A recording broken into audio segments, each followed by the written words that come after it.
चंद्रयान के पूरी तरह से कामयाब होने के लिए नमाज हुई, नमाज के बाद दुआ मांगी गई। अब जरा सुनिए, ये जो दुआ मांगने वाले नमाजी हैं ये क्या कह रहे हैं।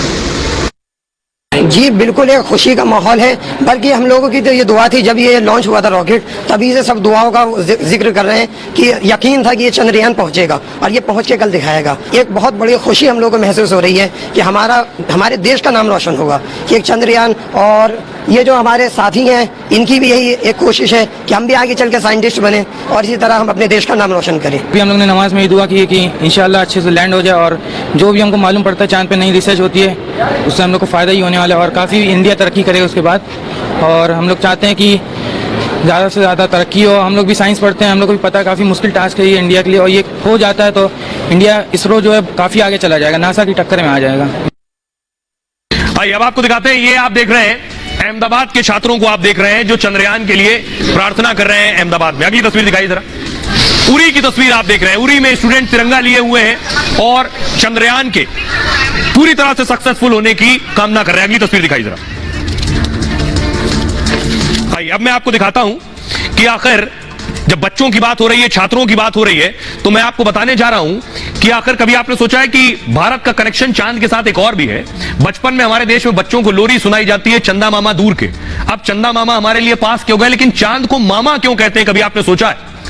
आइए अब आपको बताते हैं, दिलचस्प कहानी है कि चांद को मामा कहते हैं। क्या रिश्ता है चांद और पृथ्वी का, हम क्यों मामा कहते हैं? अरबों साल पहले पृथ्वी से, ये पृथ्वी है, इससे एक पिंड शिया नाम का ग्रह पृथ्वी पर टकराया। यह शिया ग्रह मंगल ग्रह के आकार का था, इतना बड़ा। पिंड के टकराने से पृथ्वी का हिस्सा टूट गया और यही हिस्सा टूटकर अंतरिक्ष में चला गया, जो बाद में धरती के चक्कर लगाने लगा। करीब 4.5 अरब साल पहले चांद का निर्माण हुआ। इसको मैं कहूं 450 करोड़ साल पहले। अगर आप पढ़ेंगे विज्ञान में तो हमारी पृथ्वी 450 करोड़ साल पुरानी है और चांद भी 450 करोड़ साल लगभग पुराना है। तो उस दौर में यानी पृथ्वी से निकला हुआ हिस्सा ही चांद है और दो साथ के अलग हो गए। इसलिए रिश्ते में पृथ्वी चांद, क्योंकि लगातार धरती का चक्कर लगाता रहता है और इसलिए चक्कर लगाता है, तो पृथ्वी को हम क्या कहते हैं? पृथ्वी को हम मां कहते हैं और इसी से निकला हुआ हिस्सा है, तो ये मामा कहा जाता है। मान्यता है कि भाई की तरह धरती की सुरक्षा भी करता है, इसलिए चांद को धरती का भाई भी माना जाता है और इसलिए हम मामा कहते हैं, क्योंकि पृथ्वी को हम माता मानते हैं। भाई आपको दिखाते हैं कुछ और तस्वीरें, देश किस तरह से, ये देख रहे हैं, देश में मान लीजिए फेस्टिव मोड में देश आ गया। चंद्रयान 3 लैंड करने वाला है, देश में हवन पूजन हो रहा है, ये आप देख रहे हैं। उसके नमूने बनाए जा रहे हैं। अगली तस्वीर दिखाइए, मूर्ति बनाई गई है, ये देख रहे हैं सैंड आर्ट, जिसपे चांद बनाया गया है और ऊपर देखिए चंद्रयान उतरा है।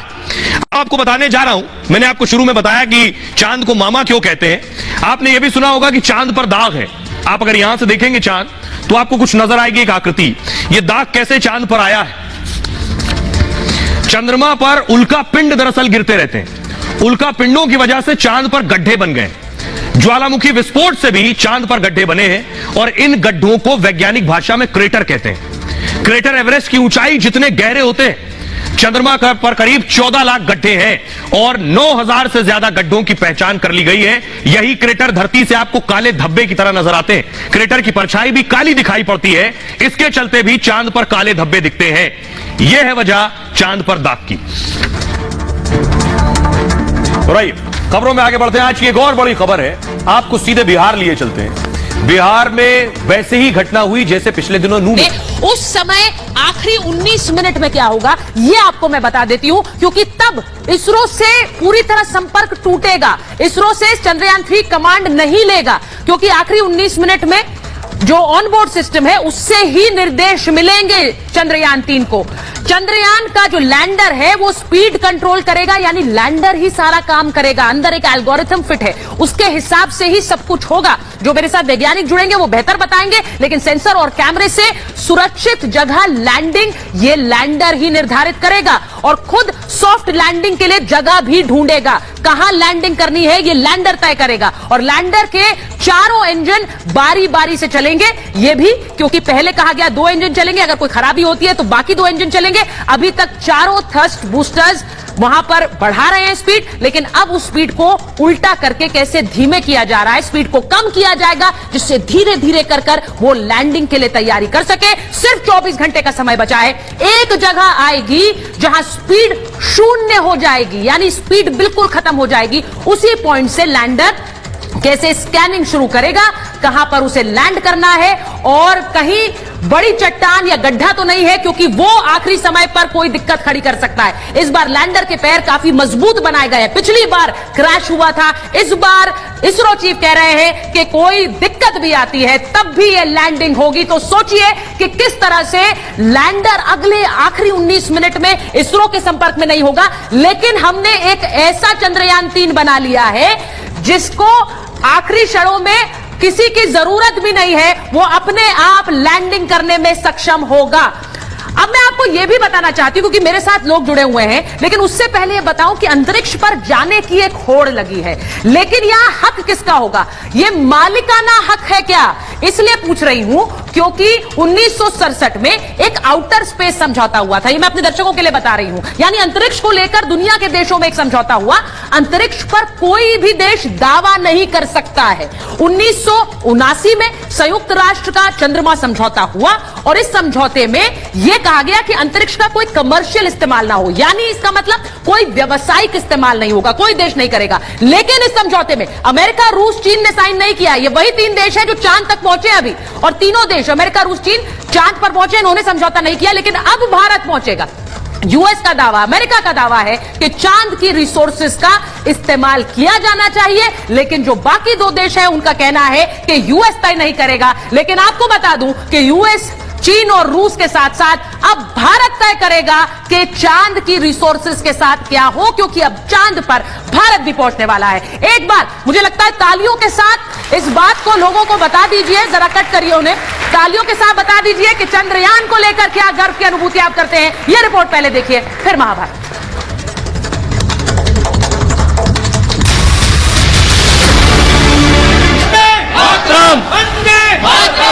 माता की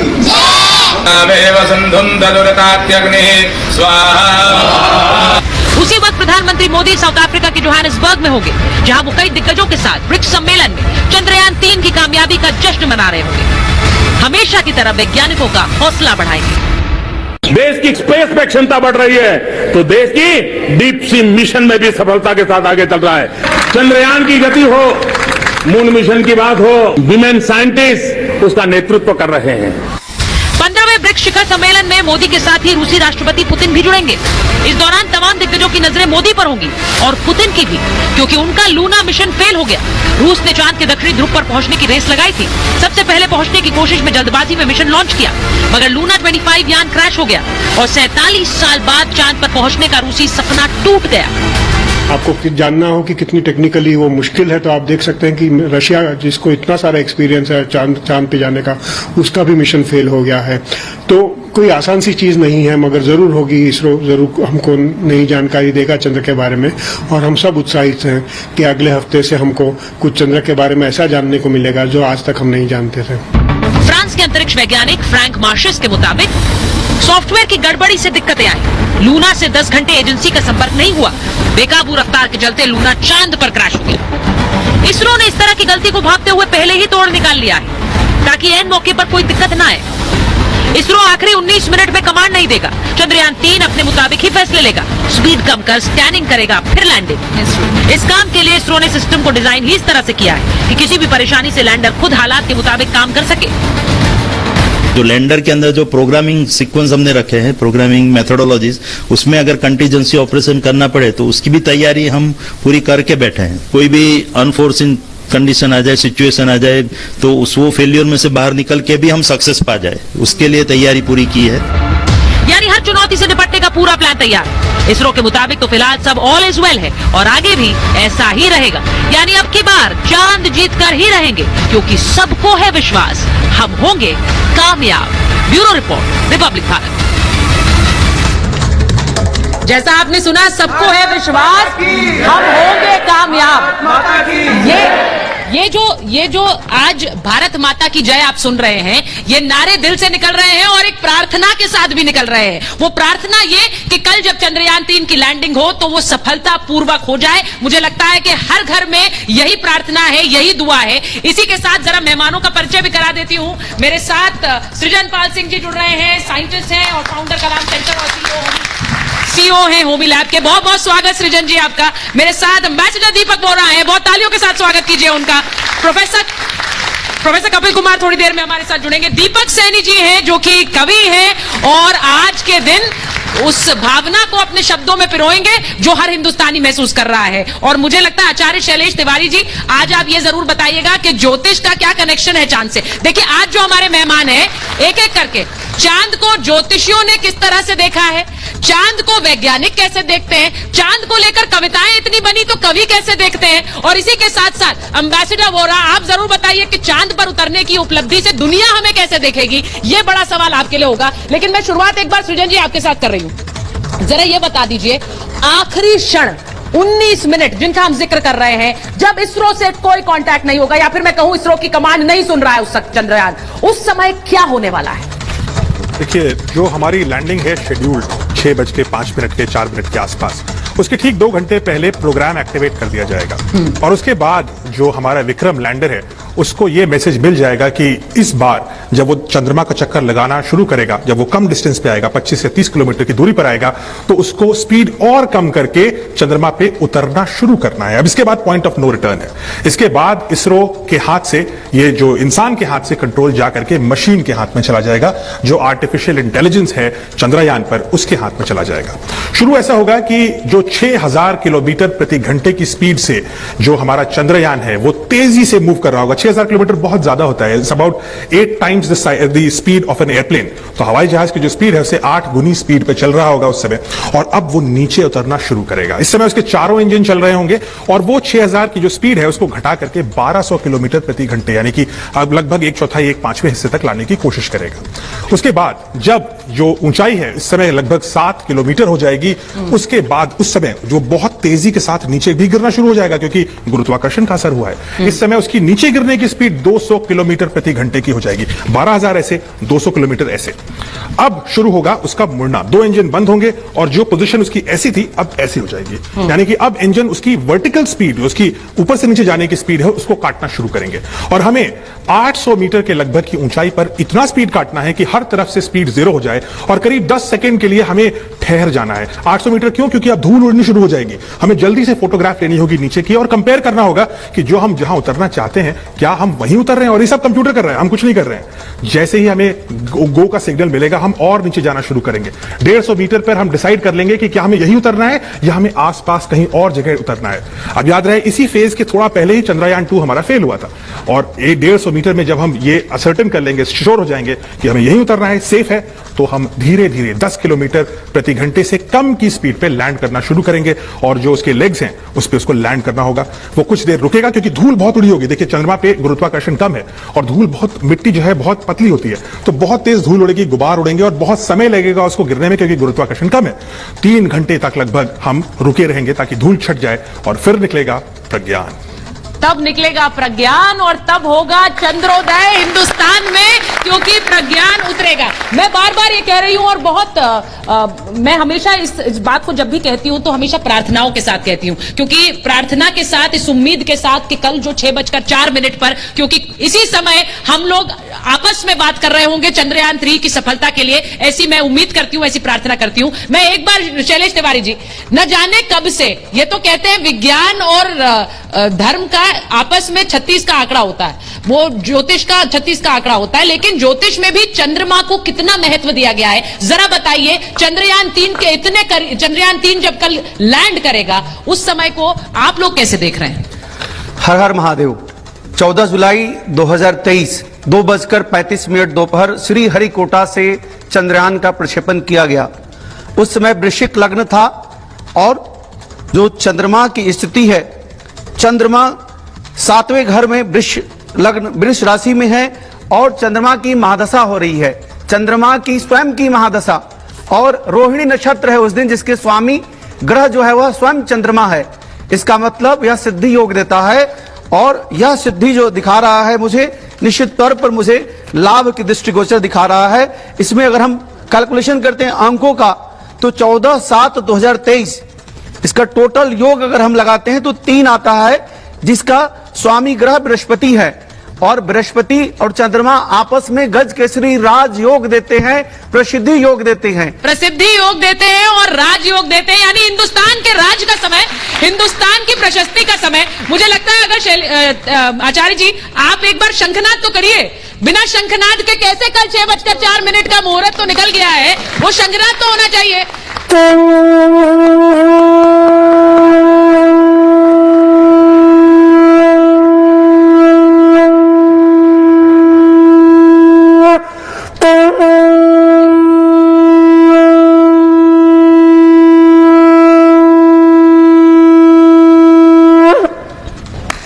बहुत खूबसूरत। और जब उन्होंने कहा राजयोग है, प्रशस्ति का समय, एक बार फिर से प्रार्थनाओं के साथ उसकी उम्मीद कर रहे हैं कि कल सफलतापूर्वक लैंडिंग होगी। मैं एक बार रवि सैनी जी के पास जाऊं, उससे पहले एम्बेसडर वोरा मैं आपसे पूछूंगी, ये उन्होंने बताया कि ज्योतिष शास्त्र कैसे देख रहा है, सृजन जी ने बताया वैज्ञानिक कैसे देख रहे हैं, पूरी दुनिया कैसे देख रही है इस कारनामे को जो कल हिंदुस्तान रचने वाला है। आभारी हूं कि आपने ये मौका दिया आपके शानदार चैनल पर शरीक होने का, और आप तो खुद आउटस्टैंडिंग है इन एवरी वे। बहुत कुछ आपसे सीखता हूं और बाकी जो हमारे विशेषज्ञ यहाँ आए हैं, मेरी जानकारी इतनी नहीं। हाँ, ये सही है, 3 अफ्रीकी देशों में मैं वहां की सरकार का विशेष सलाहकार हूं। एक निजी चीज मैं आपसे बताना चाहता हूं मैम, 40 साल पहले मेरा विवाह हुआ था, एक ही पत्नी है, अभी तक वही है। तो जब हम लोगों का विवाह होने वाला था तो हम लोग कभी कभी मिलते थे तो हाथ में हाथ डाल के मैं गीत गाता था उनके लिए, धीरे धीरे चल चांद गगन में, कहीं ढल ना जाए रात टूट ना जाए सपने। आज तक वो गीत गाता हूं, वो भूली नहीं है कि मैं गाता। When I was coating. ये 3 जो देश हैं अफ्रीकी देश, इन तीनों के नेताओं ने मुझसे फोन किए हैं, बात की है कि हम भी प्रार्थना कर रहे हैं, we are hoping for India success, क्योंकि भारत की जीत, भारत की विजय हम सबकी विजय होगी, ये देश कह रहे हैं। और मैम इसका एक कारण मैं और बता देता हूं, गिव मी 30 सेकेंड्स। नहीं बताइए। भारत के प्रधानमंत्री आप जानते हैं नरेंद्र मोदी ही, इस समय हम लोग प्रेसिडेंट हैं ऑफ G20, जो आपने नाम सुना है सबने, G20 के जो देश हैं। लेकिन नरेंद्र मोदी कहते हैं कि मैं G20 का सिर्फ लीडर नहीं हूं, मैं G200 का रिप्रेजेंटेटिव हूं। दुनिया के जितने गरीब देश हैं, विकासशील देश हैं, सबका मैं प्रतिनिधि हूं। और जनवरी में उन्होंने एक मीटिंग की, वर्चुअल मीटिंग, ये सभी लोग आए। जो तीन देशों में मैं, जहां मुझे श्रेय है काम करने का, तीनों नेताओं ने यह कहा कि हमने भारत को चुना है एज आवर पार्टनर, और मैंने जवाब दिया यही है राइट चॉइस बेबी। बहुत खूबसूरत, बहुत खूबसूरत। ये जो बात आपने कही है एम्बेसडर वोरा, आपने कहा कि आप उनको कहते थे चांद पर ले जाए, मुझे लगता है वो मुमकिन भी हो जाएगा कि आप अपनी धर्मपत्नी को चांद पर ले जा पाए। चंद्रयान 3 की सफलता की प्रार्थना बस करते रहिए, क्योंकि वो भी बहुत जल्द होने वाला है। मैं सैनी साहब कुछ बोलना चाह रहे थे जी आप? मैं ये कहना चाहता था कि एम्बेसडर वोरा के लिए एक बहुत अच्छा मैसेज है, आपकी वाइफ के लिए भी। हाँ। मेरी उम्मीद है कि अगले 20 से 25 साल में आप किसी वेबसाइट पे जाके चंद्रमा की ट्रिप बुक कर सकते हैं। So maybe 50th anniversary could be there. 72 साल की उम्र है मेरी, अब नहीं लगता कि इस जीवन में तब स्वामी जी ने कह दिया, आचार्य जी ने, तब तो 100 साल से ज्यादा जीऊंगा। ताली तो बजा दीजिए। मैं एक बार रवि सैनी जी के पास आ रही हूँ। सैनी साहब, हाँ, मैं एक बार आपसे पूछूंगी कि ये जिस तरह से चंद्रयान और चंद्रमा को लेकर कितनी कविताएं लिखी गई हैं, एक कवि के लिए क्या क्या कह रहा है कल का पल है, क्योंकि क्या कविताएं भी बदल जाएंगी? अब चंद्रयान पर बैठकर चांद पर चलो। देखिए, सबसे पहले तो चंद्रमा और रवि की इतनी बातें पिछले कुछ दिनों में हो गई कि आपने दीपक का नाम भी रवि कर दिया। माफ कीजिएगा। नहीं, कोई बात नहीं। सभी युवा शक्ति यहाँ पर स्टूडियो में मौजूद, तो मैं चाहता हूँ एक बार जोर से जयकारा लगाएंगे, भारत माता की। और मैं 4 पंक्तियों से शुरू करता हूँ। कल जो होने वाला है, मैं कैसा महसूस कर रहा हूँ, कल रोमांचित हूँ बहुत ज्यादा। 1.5 अरब लोगों का स्वाभिमान उतरेगा, 1.5 अरब लोगों का स्वाभिमान उतरेगा। भारत के वहां विज्ञान का दिनमान उतरेगा, भारत के वहां विज्ञान का दिनमान उतरेगा। गर्व से फूल के सीना ये 56 इंच का होगा, गर्व से फूल के ये सीना 56 इंच का होगा कि जब वहां चंद्रमा पे अपना चंद्रयान उतरेगा। बहुत खूबसूरत। और दीपक जी ने बात की अभी कि इनकी बहुत सारे देश विदेश के नेताओं से बात हुई है। मेरी भी सुचारिता जी बहुत सारे नेताओं से बात हुई है। हाँ। देश के बहुत बड़े बड़े नेता मेरे सपने में आते हैं और मुझसे बात करते हैं। असली में तो कर नहीं सकता कोई। तो कल मेरी बात हुई, मैंने देखा हमारे देश के रक्षा मंत्री राजनाथ सिंह जी से मेरी बात हुई। वो बहुत गौरवान्वित थे इस पल को लेकर। आपको लगे कि वो स्टूडियो में आ गए तो मुझे आप सबका आशीर्वाद चाहिए। राजनाथ सिंह जी ने अपना भाषण दिया अध्यक्ष महोदय, जहां तक प्रश्न चंद्रयान का है तो मैं सारी दुनिया के समक्ष सीना ठोक करके कहता हूं कि हमारे विज्ञान का वह चमत्कार, डंके की चोट पर कहता हूं कि जब चंद्रयान उतरेगा तो पूरा समूचा जगत भारत मां के लाल वैज्ञानिकों का वही चमत्कार देखेगा। बहुत मुझे लगता है आपने सैनी साहब कल की जो भाषण था रक्षा मंत्री का वो आज सुना दिया हमें। कल जब वो उतरेगा उसके बाद जिस तरह से सफलता का गान होगा उस पर आज आप बोल रहे हैं। मैं एक बार जरा अपनी जनता के पास जाना चाहती हूँ। चंद्रयान को लेकर, चंद्रयान 3 को लेकर हर घर में बातें हो रही हैं और हर कोई टीवी पे नजरें गड़ाया हुआ है। रिपब्लिक भारत। जी मैम बिल्कुल, मेरा नाम अभिषेक ठाकुर। कल देश के गौरव का विषय है कि हमारा चंद्रयान वहां पहुंचेगा। अभी तक हमने देखा कि पड़ोसी मुल्कों के झंडों पर चांद है और हमारे झंडे चांद पर हैं, तो ये हमारे देश के लिए गर्व की बात है। और आज 140 करोड़ देशवासियों का सीना गर्व से चौड़ा हो गया और मैं अपने देश के सभी वैज्ञानिकों को दिल से सैल्यूट देना चाहता हूं और दिन दुगनी रात चौगनी इसी प्रकार से मेरा भारत तरक्की करता रहे। देखिए बहुत बहुत खूबसूरत। और दीपक जी वहां पर मैसेज वोरा सृजन जी के लिए तालियां बजा रहे, तो हमारे लिए तो सृजन जी यहाँ पर स्टूडियो में आपको बहुत अच्छी तरह से समझा भी रहे, तो उनके लिए भी तालियां बजाइए जरा। क्या कहेंगे बोलिए। मैम पहली बात देश का मुद्दा है, राजनीतिक मुद्दा नहीं है, थोड़ा ज्यादा समय दीजिएगा हमको। मैम आपको मुझे समय चाहिए होता। मैम 1966 में जब पहला बार मून पे से फोटो आया था तो उसमें कुछ क्लियरिटी नहीं था, जबकि वो फ्रॉम दी सरफेस से था। ठीक है, आज नियर दी सरफेस अगर फोटो आया 2023 में तो पूरा क्लियरिटी से हम लोग पूरा देख पा रहे हैं वहां क्या एलिमेंट है क्या नहीं है, पूरा देख पा रहे हैं। कहीं ना कहीं साइंटिस्ट हमारे बहुत अच्छा काम किए इस पे, और साइंटिस्ट इसरो के साइंटिस्ट खुद बोले हैं कि अगर इंजन फेल भी हो गया ना तो भी लैंड करेगा अच्छे तरीके से, मतलब पूरा सुनिश्चित तरीके से पूरा प्रिपरेशन है। इसके लिए साइंटिस्ट को पहली बात बहुत दिल से नमन करता है, सैल्यूट करना चाहता है। ठीक है, दूसरी बात मैं बताना चाहता हूँ, पुराने जो मुल्क लोग है, ठीक है, जो बोलता है कि हम लोग का झंडा पे चांद है, तो आपको बता दें वो लोग जमीन पे लकीरें बनाते रह जाते हैं। ठीक है, हम आसमान पे झंडा गाड़ के आते हैं। ठीक है, दूसरी बात आपको बता दें मैम, तुम लोग कुछ भी कर लो भाई, हम लोग का झंडा जो है चांद पे है और हम लोग का ही रहेगा। इसके लिए भारत माता की जय फिर से लगाना चाहते हैं। बहुत बढ़िया, बहुत बढ़िया। जी मैं चौथी 5वीं क्लास में पढ़ता था, तब मैं कुछ लगा बोल रहे मैं चौथी 5वीं क्लास में नहीं पढ़ता था, तब मैं मैंने पढ़ा था, पड़ोसी मुल्क के चंद्र पे गए थे। आज इतना गौरवती पल है मेरे भारत के लिए कि मैं इतने स्वर्णिम समय में हूँ कि मैं भारत का तिरंगा चंद्र पर लहराते देख पा रहा हूँ। जी बिल्कुल सही बात है। हम में से कई ऐसे हैं जो उस समय देखते थे और उसके बाद आप में से कितने लोगों ने सुना होगा तब कि देखिए कैसे बाकी जो देश हैं वो जा रहे हैं चंद्रमा पे। आज जब हमारा देश जाता है तो वो गर्व अलग ही है। बोलिए सर। हाँ, बैठकर भी बोल सकते हैं। मैम पहले नमस्कार आपको और आपके सारे चैनल जितने भी हैं हमारे। देखिए मैम आप बहुत लकी हैं, कल 6 बजे ही चांद पे यान उतरेगा और सब लोग देख रहे होंगे, पूरे विश्व के लोग देख रहे होंगे, सारे सबको सब बधाइयां और खुशी जता रहे होंगे। दूसरी बात यह है कि जो हम वैज्ञानिक, मैं पहले सैल्यूट करता हूं पहले अपने सैनिकों को, किसानों को और वैज्ञानिकों को सैल्यूट करता हूं मैं, जिन्होंने इतने आर्थिक परिश्रम करके भारत का नाम जिस झंडे के साथ ऊपर किया है उन्होंने। और मैं हमारे मोदी जी जो विदेश में है तब भी उनका दिल यहाँ चांद के ग्रह के लिए धड़क रहा होगा। और मैं कहना चाहता हूँ मोदी जी आप बधाई के पात्र हैं, जो आप हर चीज को प्रोत्साहन देते हैं और हमारा देश का नाम ऊंचा करते हैं। बहुत खूब, बहुत खूब। मुझे लग रहा है इतने सारे स्टूडेंट्स बैठे हुए हैं, आप लोग यूनिफॉर्म में हैं, आप लोग नहीं बोलना चाहते हैं चंद्रयान पर। अच्छा आप बोलेंगे सर, बोलिए। रोशनी चांद से होती है मगर तारों से नहीं, और मोहब्बत हमारी मोदी जी से है और किसी पार्टी से नहीं। आप तो पार्टी कार्यकर्ता ही बन गए।